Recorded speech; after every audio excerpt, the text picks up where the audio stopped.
Good morning, beautiful people. This is Keck with Builderall, your information products, digital marketing, training, and support specialist. Good morning and welcome. Let me go ahead and pull our page up and our chat just so I can keep up with you guys. Okay, that looks good. Looks like we're good to go there.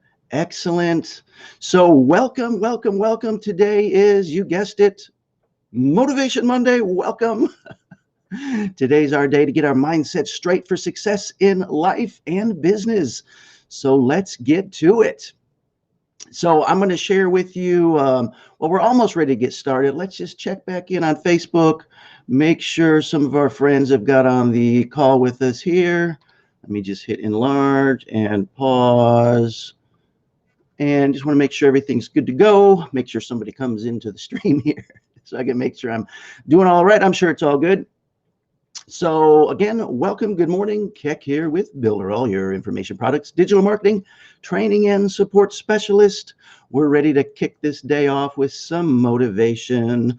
All we need to see our friend before we can start. Oh, there it goes. That's Mr. Rooster, our cue to rise and grind, grab our cup of joe, and let's get a little Builderall training in this morning.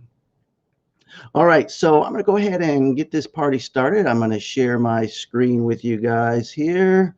So let me share. And all right, so we should be seeing my screen now. And I'm going to pull up my presentation. All right, and I'll just bring it over to the screen and say full screen. All right, you guys should be seeing my screen now. So welcome to Motivation Monday live this Monday for a change. That's always fun. All right, so here we go. Motivation Monday. Today we're going to talk about this cool book called The Freak Factor, Discovering Uniqueness by Flaunting Weakness by David J. Rendell. I love this book. I just love the idea of it, actually. So let's get into it. We'll start, as we often do, with a quote from the book. So here we go. The term freak can mean manic, fanatic, something unusual, irregular, or abnormally formed. An eccentric or nonconformist person, or a person who is obsessed with something. In this book, I define a freak as a person who is unique because of a natural positive obsession. I use the word as a compliment. I like that. The goal of this book is to help you discover and enhance your natural freakiness. I don't think any of us are or were normal, and most of us don't have to go to the trouble of making ourselves into freaks. We just came that way. I'd like to help you make yourself into a bigger freak than you already are. As Marcus Buckingham says in his book, First Break All the Rules, don't try to put in what was left out. Try to draw out what was left in. Oh, that is so powerful. Let me read that again. Don't try to put in what was left out. Try to draw out what was left in. This sentiment is echoed by Tom Rath of the Gallup organization. He believes, quote, you can't be anything you want to be, but you can be more of what you are. That really sums up the purpose of this book, to help you become more of who you are so that you can help others do the same. David Rendell from The Freak Factor. Okay, so we're going to get into the big ideas we're going to look at in this book, just a couple of them, four of them actually. The Freaky Seven, amplification. The Freaky Seven, that's strategy, 7 strategies to follow. Amplification, that's where flaunting your weakness. Alignment, the 4 Ps, and limitations are good. Embrace them. Okay, here we go with the first one, which is the Freaky Seven. So the Freaky Seven, these are the 7 strategies. And again, remember this quote that kind of frames what we're talking about here. Don't try to put in what was left out. Try to draw out what was left in. So these 7 strategies for finding your freak factor, okay? First off, awareness. You want to identify your strengths and your weaknesses. Often we just want to ignore our weaknesses, but let's identify both our weaknesses and our strengths. Acceptance. Stop trying to fix your weaknesses. Boy, that seems so counterintuitive, and that's one of the things I love about this book. So, sometimes we get down on ourselves about our weakness, like there's actually something wrong with us. So this idea of acceptance, often I like to substitute the word Forgiveness and acceptance. So forgive yourself for your weaknesses, okay? Accept them and stop trying to fix them. Appreciation, flaunt your weakness. Or I'm sorry, it was appreciation, embrace your unique characteristics. So appreciate what makes you unique. There's only one you. Nobody on this planet can be a better you than you, okay? So appreciate who you are. And then amplification, flaunt your weakness. We're going to talk about a fun example from Jimmy Kimmel here in just a second about that. Okay, and alignment. Find the right fit for you, okay? Whether it's your career or any endeavor in life, you want to find the right fit. Avoidance, move out of situations that highlight your weaknesses. If you're forced to always be in situations that highlight your weaknesses, you need to stop that. Avoid those, okay? And then lastly, affiliation. Partner with people who are strong where you are weak. Common sense, right? You don't have to be strong at everything. Nobody is strong at everything, but partner with people that are strong where you are weak. Okay, and don't be misled in your head that somebody who's strong where you are weak is strong everywhere. They have their weak points as well. Okay, so these are these 7 strategies to find your freak factor. Okay, awareness, acceptance, appreciation, amplification, alignment, avoidance, and affiliation. Okay, so next we're going to talk about amplification, the next big idea, and that story from Jimmy Kimmel, like I was talking about. So who's ready to get their freak on, right? So here we go, freaky amplification. Jimmy Kimmel is a comedian and the host of a late night talk show, Jimmy Kimmel Live. Because of his success, he was asked to host the White House Correspondents' Dinner. At one point during the event, Kimmel walked up to the podium and said, "I also want to thank Mr. Mills, my high school teacher, who told me that I'd never amount to anything if I didn't stop screwing around in class. Mr. Mills, I'm about to high-five the President of the United States." Then he stepped over and high-fived Barack Obama. When Kimmel came back to the podium, he said, "Eat it, Mr. Mills." I'm not going to criticize Mr. Mills. He believed, as many people do, that school success is essential for success in life. He was trying to give Kimmel helpful advice, but let's look at how Kimmel actually succeeded. He didn't stop screwing around. He went pro. He got sillier, more ridiculous, more childish, and more immature. He started screwing around for a living. He went further in the direction that Mr. Mills told him not to go. Jimmy Kimmel amplified his weaknesses, and that is when he found success. What a great story. So Jimmy Kimmel's teacher tells him, you got to stop screwing around, you won't amount to anything. Jimmy Kimmel doubles down on screwing around and being silly. That's kind of his unique freak factor, superpower, right? And look where it's taken him. So great example of amplification. Don't be afraid of your weaknesses. I also like the way that Gary Vee tells it. And he's got several quotes around this idea, but here's one of them. Focus on your strengths, not your weaknesses. Pretty simple, right? He also says, forget about your strengths, double down, or forget about your weaknesses and to double down, triple down on your strengths, okay? So I love that philosophy.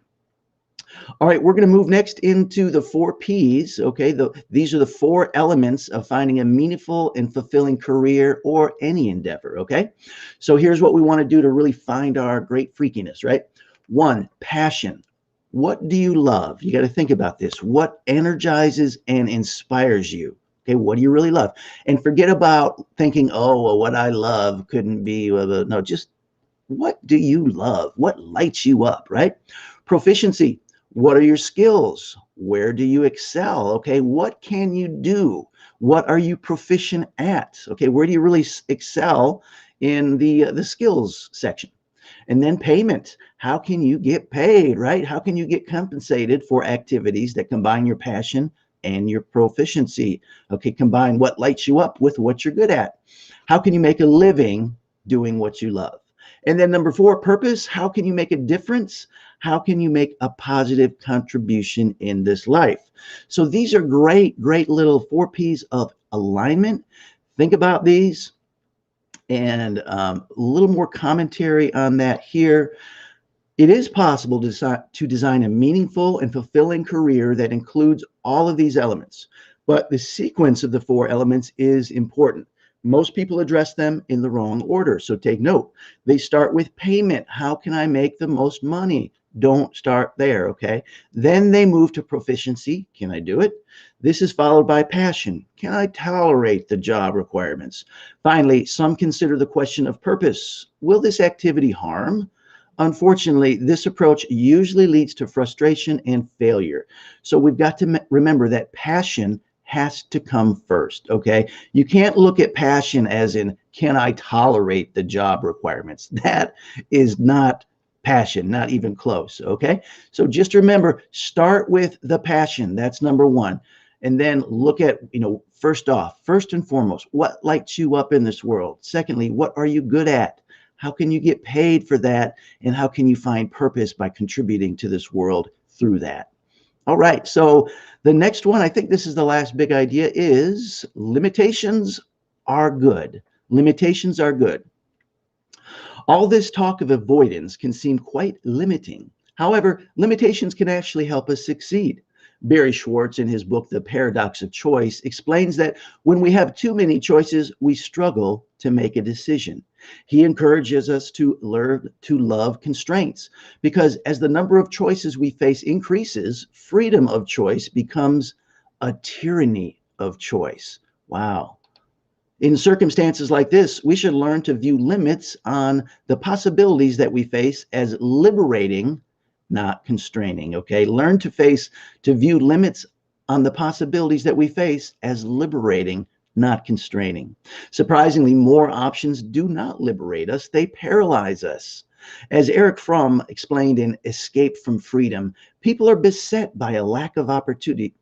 People are beset not by a lack of opportunity, but by a dizzying abundance of it. It's counterintuitive, but limitations, not options, are what liberate us. Boy, and this is modern problems right here, my friends. We have so many choices, right? We have so much abundance, so many choices that it actually becomes, I like how he said it here in the last quote, tyranny of choice. It becomes tyranny of choice. You sit there with the refrigerator open and just thinking, what am I going to eat, right? Whereas a human, if you open the fridge and there's food, that's survival. That's great. You just eat it. But we have so many choices now, it actually paralyzes us. So remember this, limitations are good. There's an old saying too, I think it's an old German saying that goes something like, with many choices comes much suffering, okay? And there's a huge degree of truth to that. When we live unconsciously in the land of abundance, as many of us do, we're unaware of these kind of things, that the tyranny of choice, that choice can become tyranny. So limitations are good. Start to reframe and look at it that way, and you'll find it to be true in your life too. Okay, well, that's the end, my friends. We'll look at this, just a brief little summary here. The Freak Factor by David J. Rendell. Great book, Discovering your Freak Factor, Discovering Uniqueness by Flaunting Your Weakness. So the first big idea was the Freaky 7, right? Strategies to follow to get your freak on. Amplification, flaunting your weakness, like Jimmy Kimmel doubled down on being a silly, immature guy. And that's kind of his professional wheelhouse now.